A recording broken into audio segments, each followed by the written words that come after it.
Before we dive into the dark and twisted details of the Laurie Shaver case, I want to take a moment to thank you for being here. Your support means everything. And if you're into true crime stories that uncover deep secrets, shocking turns, and intense courtroom drama, be sure to like, subscribe, and hit that notification bell so you don't miss out on any updates. Let's journey together into the mystery of this chilling case. Now, let's set the stage. In this story, we're about to explore one of Florida's most unsettling murder cases, the buried in the backyard murder trial of Laurie Shaver. This case revolves around the mysterious disappearance and eventual death of Michael Shaver, a husband and father whose body was found buried beneath a fire pit in the backyard of his own home, years after he vanished. Michael's wife, Laurie Shaver, is at the center of this case. She is accused not only of his murder, but also of covering it up by impersonating him on social media, texting friends and family to create the illusion that Michael was still alive. But that's just scratching the surface. Laurie's defense claims that there's much more to this story, a history of alleged abuse, affairs, and shocking revelations involving their young daughter, all of which will come into play as we unravel the details of this case.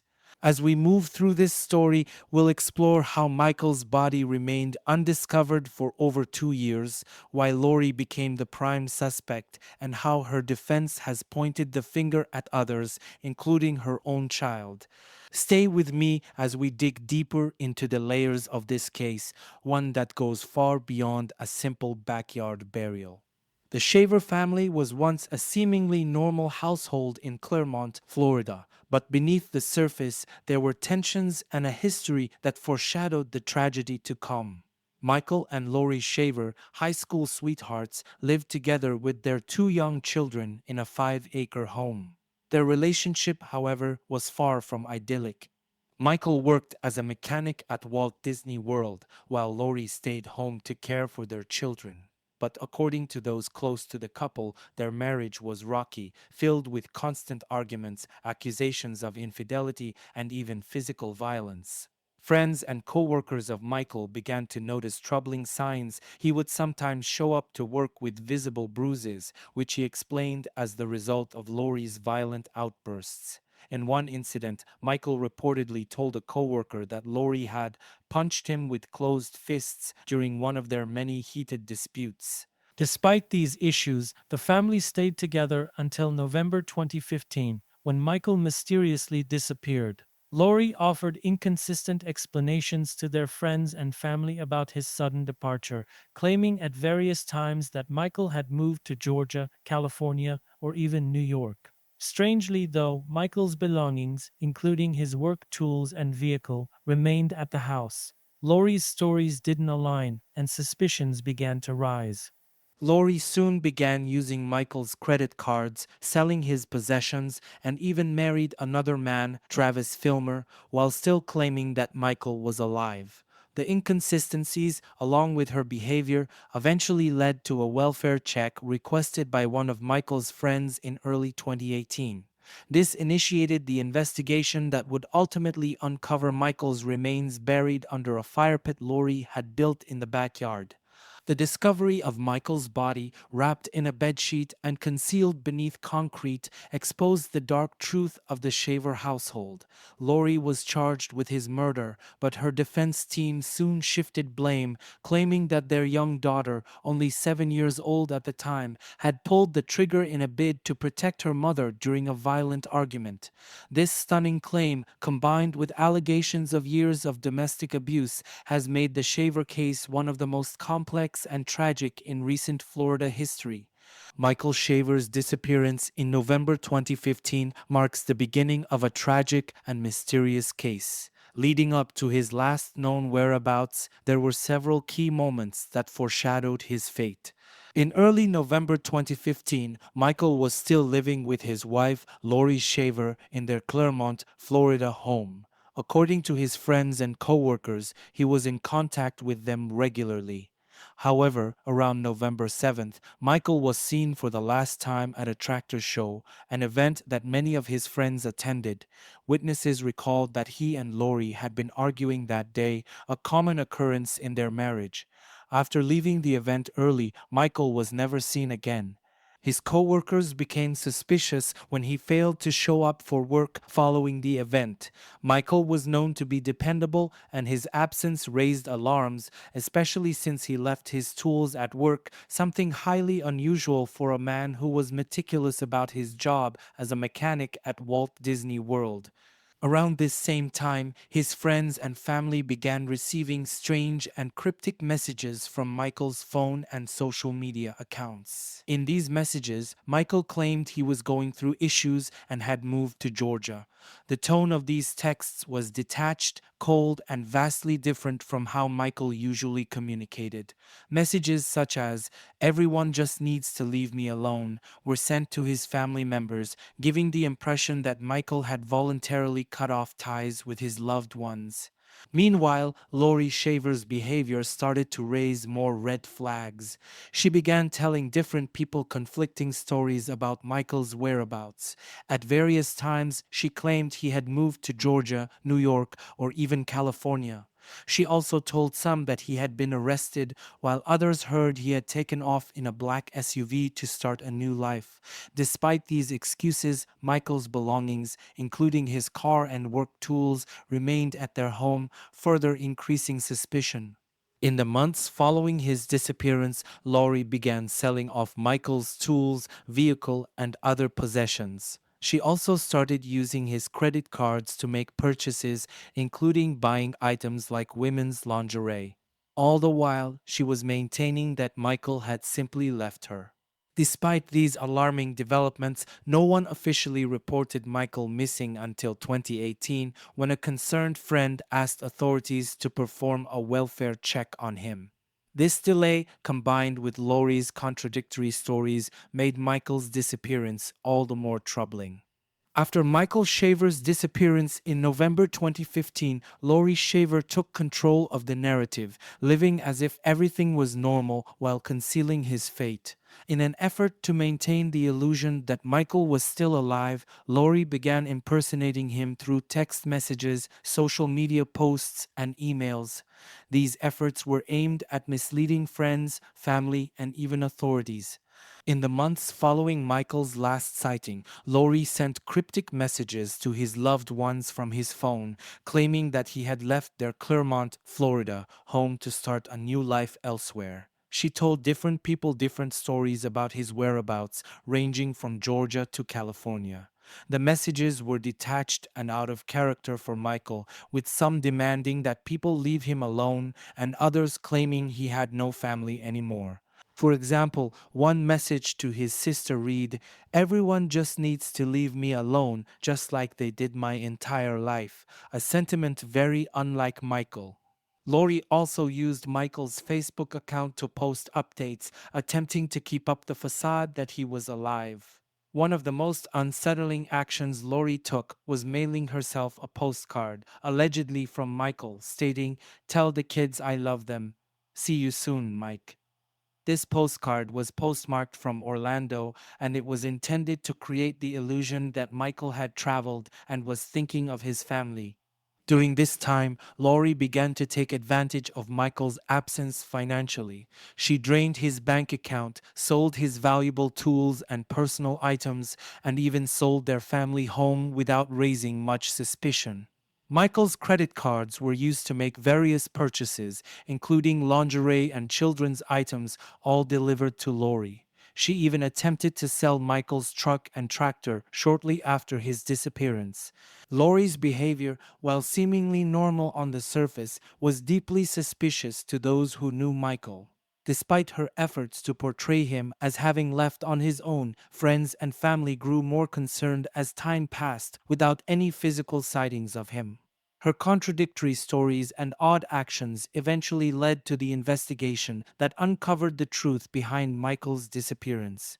For years after Michael Shaver's disappearance, Laurie Shaver managed to keep his absence under the radar through deceit, but eventually the mounting suspicions of his friends and coworkers would crack the facade.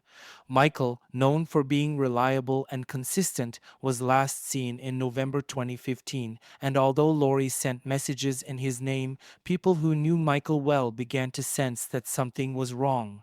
One of the first people to raise the alarm was Michael's close friend, Scott Amatuccio, who worked with him at Walt Disney World. In early 2018, Scott became increasingly concerned because Michael had vanished without a trace, and Laurie's inconsistent stories about his whereabouts didn't sit well with him. Michael had left behind important personal items like his expensive tools and vehicle, which seemed completely out of character for him.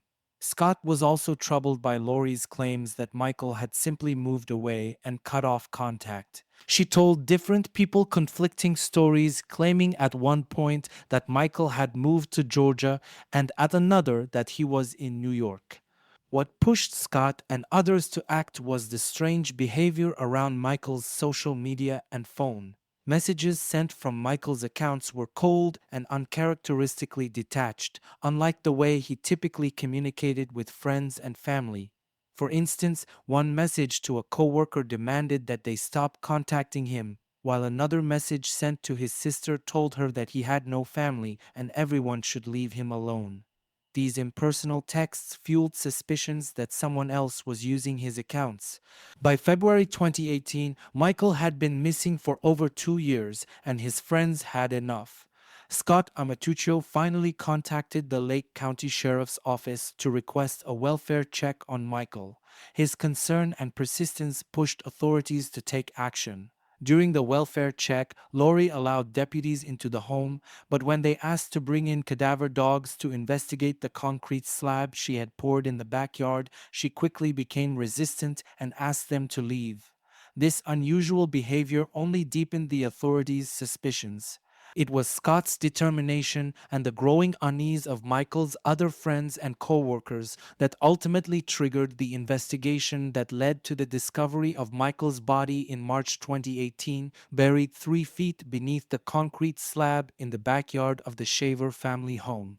The discovery of Michael Shaver's body in March 2018 marked the chilling conclusion to an investigation that had been years in the making.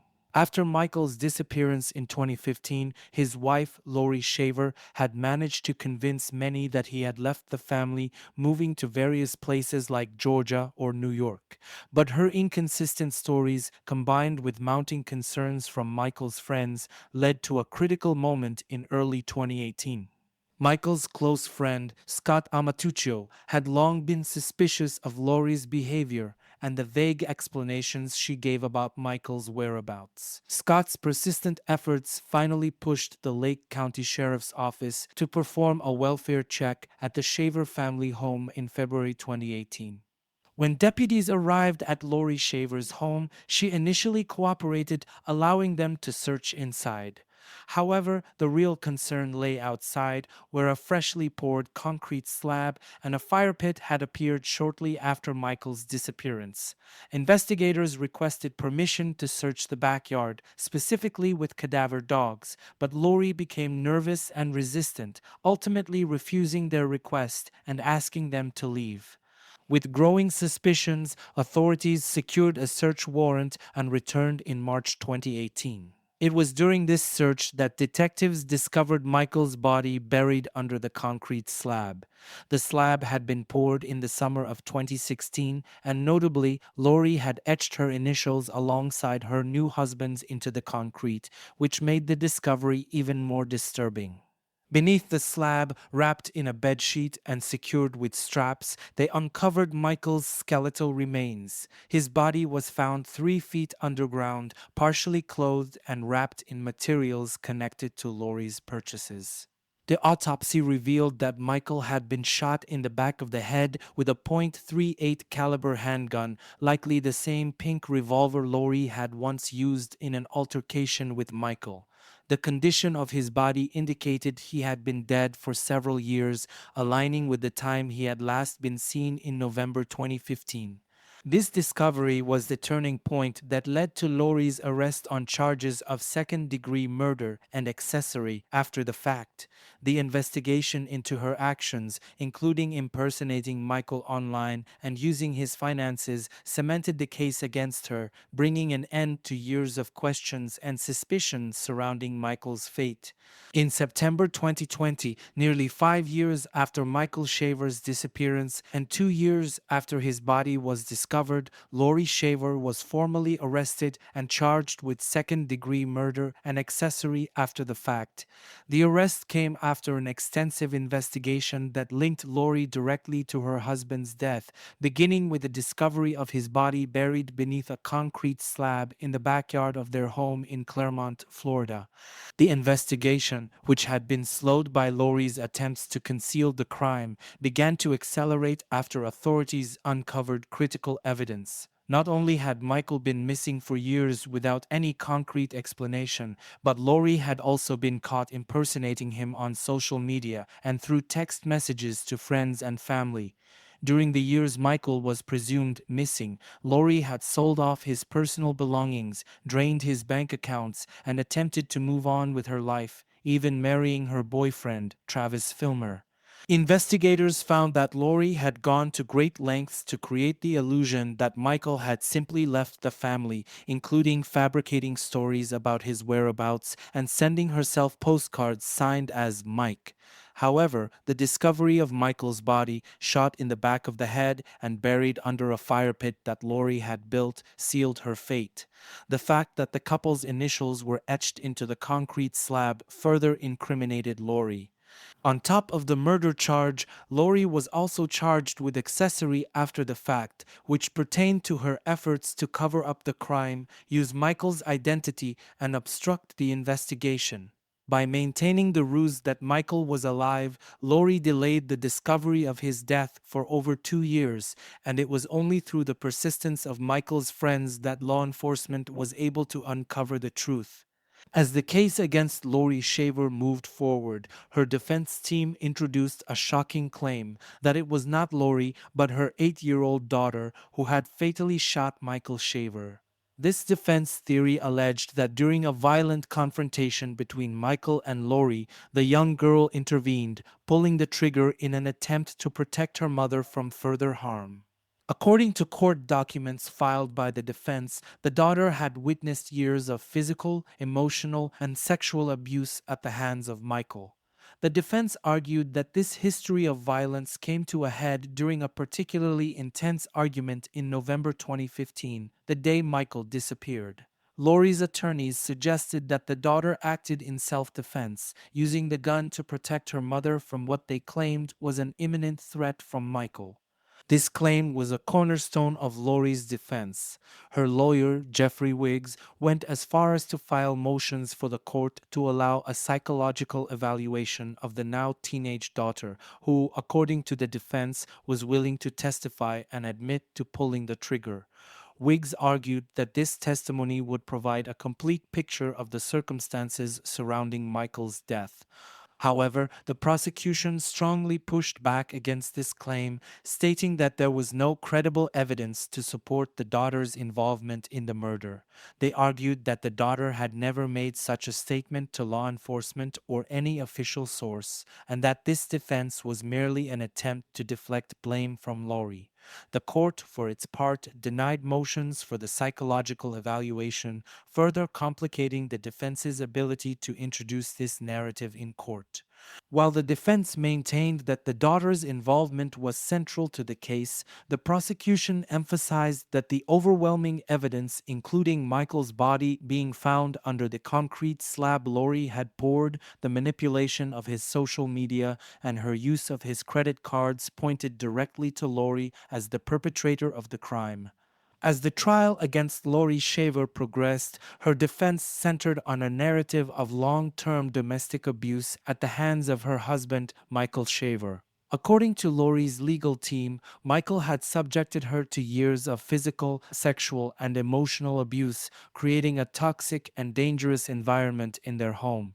This abuse, they argued, had escalated to the point where Laurie felt her life and the safety of her children was in danger. The defense presented evidence that Michael had a history of violent behavior toward Laurie, citing incidents where he had allegedly physically assaulted her. One particularly notable event occurred in 2014 when Michael was arrested for domestic violence after Laurie claimed he struck her during an argument. This was one of many examples the defense used to argue that Laurie was trapped in an abusive relationship that had spiraled out of control. In addition to physical abuse, the defense also alleged that Michael was emotionally manipulative and controlling. Laurie's team claimed that Michael's abusive behavior extended to sexual violence, though these allegations were more difficult to substantiate in court. The defense argued that the constant fear and trauma Laurie endured contributed to the circumstances surrounding his death, framing her as a victim of long-term abuse who ultimately acted out of desperation. Laurie's defense further claimed that her two children had witnessed many of the violent episodes between their parents. On the day Michael was last seen, the defense alleged that a violent argument broke out between the couple, which was witnessed by their daughter, then just 8 years old. It was this moment, the defense claimed, that led the daughter to allegedly pull the trigger in an attempt to protect her mother. Despite these serious allegations of abuse, the prosecution contested the credibility of these claims, arguing that they were an attempt to shift the narrative away from Laurie's own involvement in Michael's death. They pointed to the inconsistencies in her story and the evidence that pointed to her role in the cover-up, including the impersonation of Michael on social media and the financial exploitation after his disappearance. As Laurie Shaver's defense team laid out their strategy, several contradictions emerged that weakened the credibility of their arguments. Initially, the defense centered around the claim that Laurie's daughter, who was 8 years old at the time, had shot Michael in a moment of panic during a violent confrontation to protect her mother. However, as the case progressed, the defense began to shift its narrative, adding a new theory that pointed to Laurie's then lover, Travis Filmer, as the person who had actually fired the fatal shot. This contradiction became a focal point in the trial.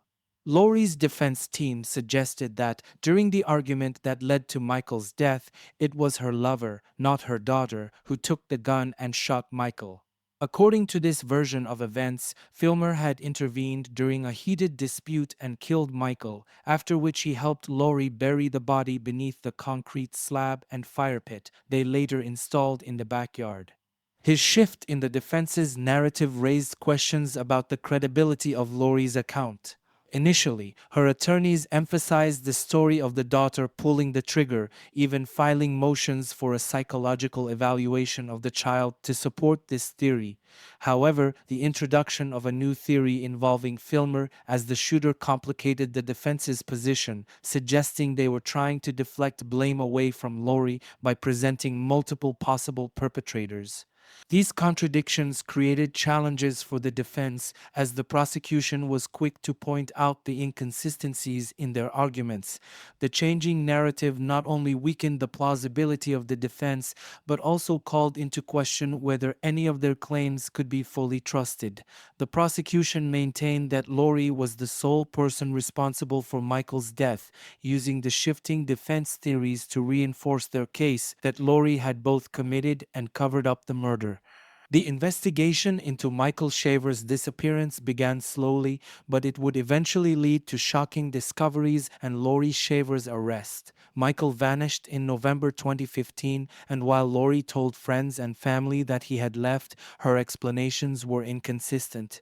For over 2 years, Laurie maintained control of the narrative, telling different people that Michael had moved to various states, such as Georgia or California, or that he had abandoned the family. During this time, she used his credit cards, sold his tools, and continued living as though Michael had simply disappeared. The investigation gained traction in February 2018 when Michael's friend Scott Amatuccio, growing suspicious of Laurie's behavior and Michael's prolonged absence, contacted the Lake County Sheriff's Office. Scott pointed out the unusual circumstances. Michael's tools, vehicle, and personal belongings had all been left behind, and the last communications from him seemed out of character. He also expressed concern about a newly poured concrete slab in the backyard of the home Laurie shared with Michael, which had appeared shortly after his disappearance. Deputies conducted a welfare check at the Shaver home in February 2018. Laurie initially allowed the deputies inside the house, but when they asked to search the backyard, particularly the concrete slab, she became defensive and refused permission. Her sudden change in demeanor raised further suspicions, prompting investigators to obtain a search warrant. In March 2018, armed with a warrant, investigators returned to the property with cadaver dogs. They focused on the fire pit and the concrete slab Laurie had poured in 2016. Beneath it, they made a gruesome discovery: Michael Shaver's skeletal remains, wrapped in a bedsheet and secured with straps, buried 3 feet underground. An autopsy revealed that Michael had been shot in the back of the head with a .38 caliber handgun. This discovery was the breakthrough that law enforcement needed. Investigators quickly turned their attention to Laurie's suspicious behavior in the years following Michael's disappearance, including her attempts to impersonate him through social media and the financial exploitation of his accounts. These actions, combined with the damning evidence found on the property, led to Laurie's arrest in September 2020 on charges of second-degree murder and accessory after the fact. The investigation had uncovered a carefully constructed facade, with Laurie using Michael's disappearance to her advantage, until the discovery of his body finally brought the truth to light. The fire pit and concrete slab at Laurie Shaver's property became critical pieces of evidence in the investigation into Michael Shaver's death. These physical elements not only concealed Michael's body, but also played a significant role in Laurie's arrest and eventual murder charges. After Michael's disappearance in November 2015, Laurie poured a concrete slab in the backyard of their Claremont, Florida home in 2016. This slab, along with a fire pit built on top of it, was meant to hide the evidence of Michael's murder. Investigators would later discover that Laurie and her new boyfriend, Travis Filmer, had etched their initials into the slab, a chilling marker of the body concealed below. The importance of these elements in the case cannot be overstated. When investigators first conducted a welfare check on Laurie's property in February 2018, they were immediately suspicious of the recently poured concrete slab. Laurie's initial cooperation shifted when deputies requested to search the area with cadaver dogs. Her refusal only deepened their suspicions. This led investigators to secure a search warrant, and when they returned in March 2018, they unearthed Michael's remains, buried 3 feet beneath the slab. His body had been wrapped in a bedsheet and secured with straps, further indicating the level of premeditation involved in concealing the crime. The discovery of Michael's body under the slab and fire pit provided the prosecution with tangible, undeniable evidence of foul play. The slab was not just a means of disposal, it was also a symbol of Laurie's attempt to move on with her life while literally burying her past. By pouring concrete over the body, Laurie had hoped to permanently hide the crime, but this very act became her undoing. The discovery directly contradicted her claims that Michael had left the family voluntarily, exposing her deception and leading to her eventual arrest. Ultimately, the fire pit and concrete slab became the key physical evidence that revealed the truth behind Michael's disappearance and supported the charges against Laurie, helping to unravel the web of lies she had constructed to conceal her husband's murder. In the years following Michael Shaver's disappearance in November 2015, Laurie Shaver went to great lengths to impersonate him, maintaining the illusion that he was still alive. Her strategy involved using Michael's phone and social media accounts to send messages to his friends, family, and coworkers, attempting to convince them that he had simply left the family voluntarily. Shortly after Michael vanished, Laurie began sending cryptic and emotionally detached messages from his phone. These messages were far from the tone Michael's loved ones were used to, making them highly suspicious. For instance, in one message sent to Michael's sister, Laurie, pretending to be him, wrote, "Everyone just needs to leave me alone like they did my entire life." Other messages sent to his coworkers and friends claimed he had moved to Georgia or other states, reinforcing the story that he had left the area of his own accord. Laurie also manipulated Michael's Facebook account, posting updates that portrayed him as distant and uninterested in maintaining relationships. The posts suggested that Michael had abandoned his old life and wanted to be left alone. One of the more bizarre acts of impersonation came when Laurie mailed herself a postcard allegedly from Michael, claiming that he was in Orlando. The postcard read, "Tell the kids I love them. See you soon, Mike," which was an attempt to further mislead others into thinking he was still alive and in contact with the family. Her impersonation wasn't limited to just text and social media messages. Laurie also used Michael's credit cards and bank accounts, purchasing personal items such as women's lingerie and children's goods, and even took out loans in his name. All the while, she continued to sell his belongings, including his tools and vehicle, without raising alarm. These actions were not only attempts to maintain control over the situation, but also to financially benefit from Michael's absence. Her efforts to impersonate him became a cornerstone in the case, as the prosecution used these acts of deception to demonstrate her intent to cover up the crime and profit from it. Laurie's impersonation was eventually exposed when investigators traced the IP addresses of Michael's social media activity back to Laurie, confirming that she had been the one behind the messages all along. This impersonation played a key role in the prosecution's case, showing how Laurie attempted to create a false narrative to buy herself time and keep suspicion at bay while she continued living off Michael's identity and resources. As the investigation into Michael Shaver's disappearance unfolded, several key testimonies from his friends and coworkers painted a troubling picture of his relationship with Laurie Shaver. These witnesses played a pivotal role in providing insights into the dynamics between Michael and Laurie, shedding light on the possible motives behind his murder.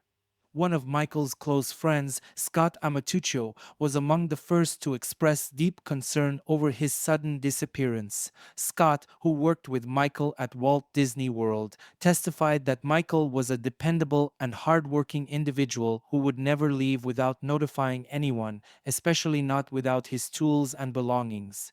He also shared his suspicions about Laurie's behavior after Michael went missing, noting that she seemed unusually calm and provided inconsistent explanations about where Michael had gone. Scott was ultimately the person who pushed for a welfare check in February 2018, which led to the discovery of Michael's body. Another key testimony came from one of Michael's coworkers who recalled seeing bruises on Michael's face, arms, and chest in the months leading up to his disappearance. Michael confided in this coworker that Laurie had physically assaulted him during one of their many arguments. The coworker testified that Michael often seemed stressed and unhappy in his marriage, and he even implied that Laurie might have been planning to collect on his life insurance policy, although no such policy was ever found. Additionally, other friends and family members testified about the increasingly bizarre and detached messages they received from Michael's phone and social media accounts after he vanished. His sister, for instance, described the messages she received as cold and unlike her brother's usual tone. One message, supposedly from Michael, demanded that everyone leave him alone, which struck her as highly out of character. These testimonies further supported the prosecution's claim that Laurie was impersonating Michael to cover up his murder. Friends also described witnessing the couple's frequent arguments. One friend recalled an incident at a tractor show in November 2015, just days before Michael disappeared. The friend testified that Michael and Laurie were involved in a heated argument at the event, and this was one of the last times anyone saw Michael alive. These testimonies, combined with the physical evidence found at the Shaver home, helped to piece together the timeline of events leading up to Michael's murder. They provided a glimpse into the turmoil of Michael's life in the months before his disappearance and strengthened the prosecution's case that Laurie had a clear motive to kill him. The tragic death of Michael Shaver and the subsequent trial of Laurie Shaver had profound and lasting effects on their two children, especially their daughter, who became entangled in the case as an alleged participant in the crime.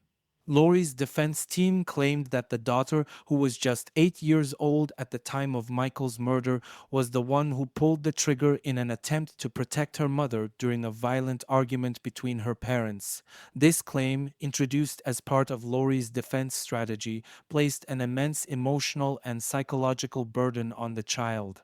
The defense filed motions for a psychological evaluation of the daughter, arguing that she was willing to testify about her role in the incident.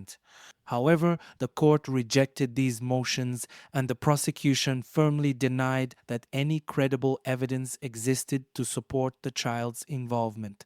Despite the defense's claims, the daughter was never officially charged, but the implications of being accused in such a high profile case undoubtedly had a severe impact on her well being.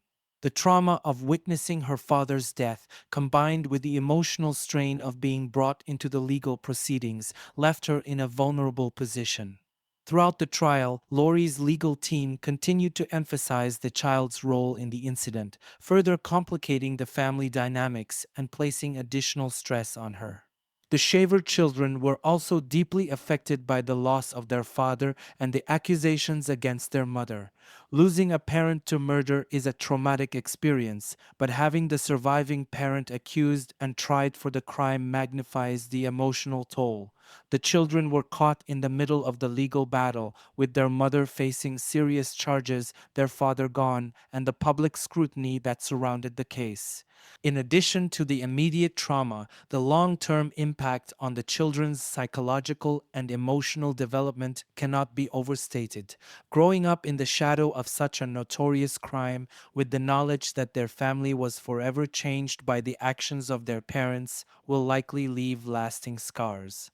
The jury selection for Laurie Shaver's trial began on September 9, 2024, and both the defense and prosecution approached this critical phase with distinct strategies.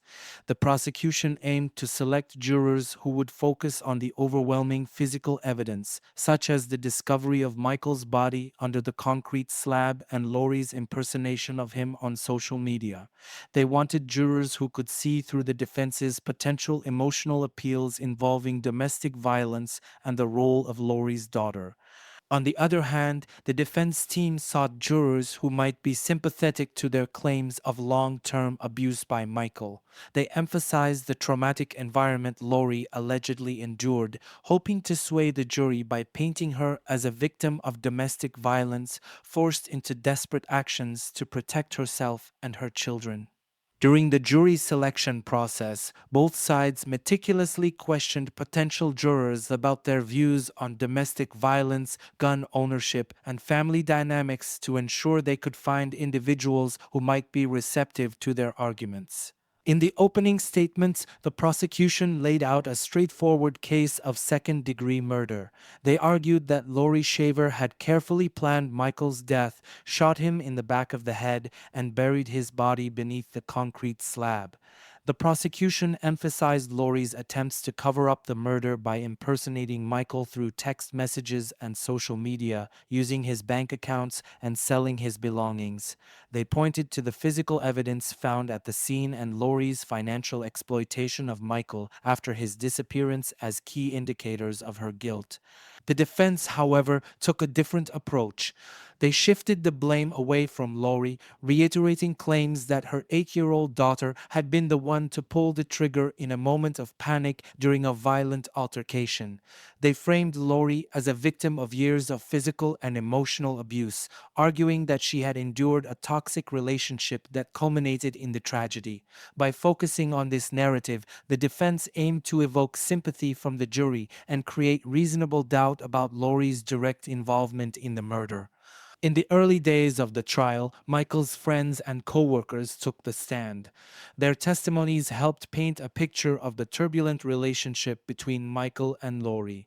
Scott Amatuccio, Michael's friend, testified about his growing concern when Michael suddenly stopped showing up to work and left behind his tools, an extremely unusual move for someone as dedicated as Michael. He also recounted how Laurie's behavior after Michael's disappearance seemed suspicious, particularly her contradictory explanations about his whereabouts. Additionally, investigators involved in the discovery of Michael's body provided detailed accounts of how they found his remains buried under the concrete slab. They described the physical evidence at the scene, including blood spatter and the condition of Michael's body, which had been wrapped in a bedsheet.